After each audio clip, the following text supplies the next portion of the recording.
And so the last thing that I want to talk about in this section is I want to talk about the age of atoms.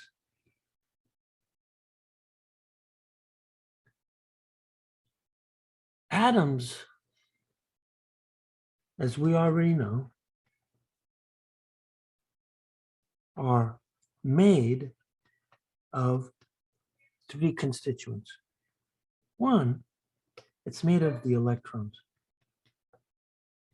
And as far as we know, we have never seen any electron ever decay. It lives forever. So the electron absolutely lives forever. There's no doubt about that. And equally as long-lived is the protons. It lives forever.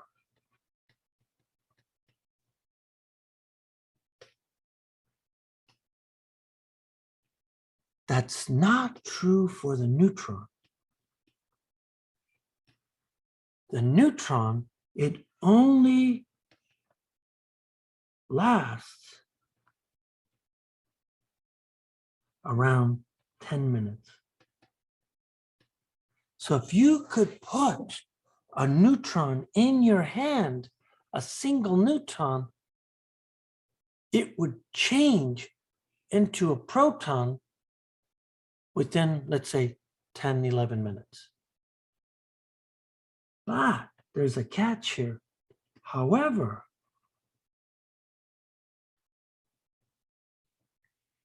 a neutron inside the nucleus lives forever.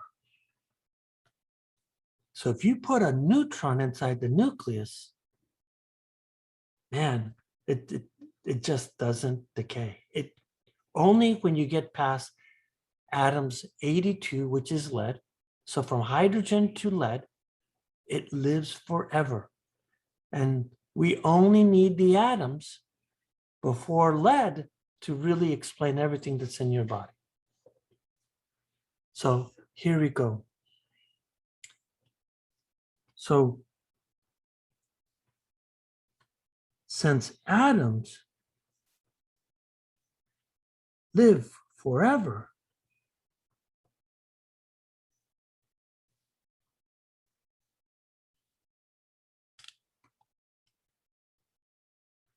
everything that came before us, right? Everything. What do I mean by everything? We're talking trees, dinosaurs, anything that you could imagine that lived before us, everything that came before us still has its atoms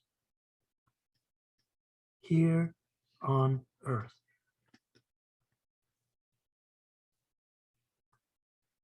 So that means that atoms that make you and I up were also the atoms that made up dinosaurs and all of these other, great people here. And guess what? Even after we die, our atoms are still going to be here on Earth. And so what you find here is that, remember, everything, right? Everything. That means every person who has lived on Earth is part of you. Since these atoms live forever. So in other words, because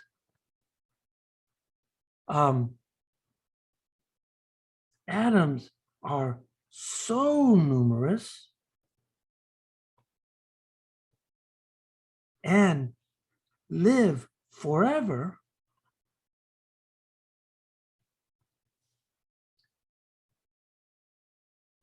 every breath you take, you inhale somebody's atoms from the past. So, for example, right, you're breathing in Einstein's atoms or Newton's atoms, right? You know, Helen Keller, you know, Eleanor Roosevelt, Obama's. I mean, even people that are alive today, you're still breathing in some of their atoms. You're also breathing in atoms of some of the most despicable people, right? Jack the Ripper, Son of Sam, you know, Richard Garcia, all of these people, all of these horrible people, you are also breathing in their atoms as we speak. And, you know, I have to tell you this story, which I think is quite wild. Many years ago, I have 3 kids. My oldest son, I was going to send him to this private school because this woman was going to teach science there, and she was very, very good. So I knew her personally. And it turns out that the day before or 2 days before school started, she quit. So I ended up teaching science, physics primarily, to 3rd graders. And it was important that I really did well because my son was there and I wanted him to go into science. And wow,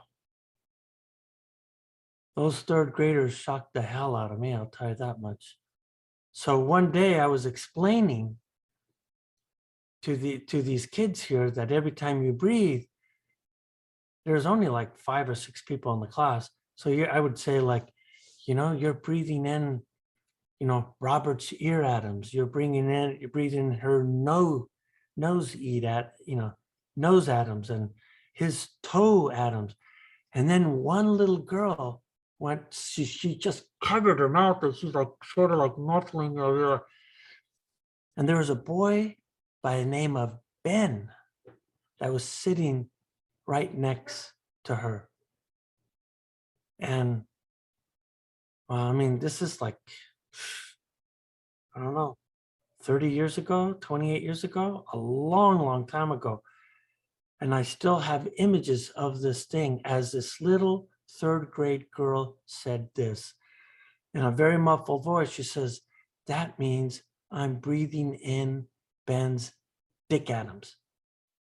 And I went, good God.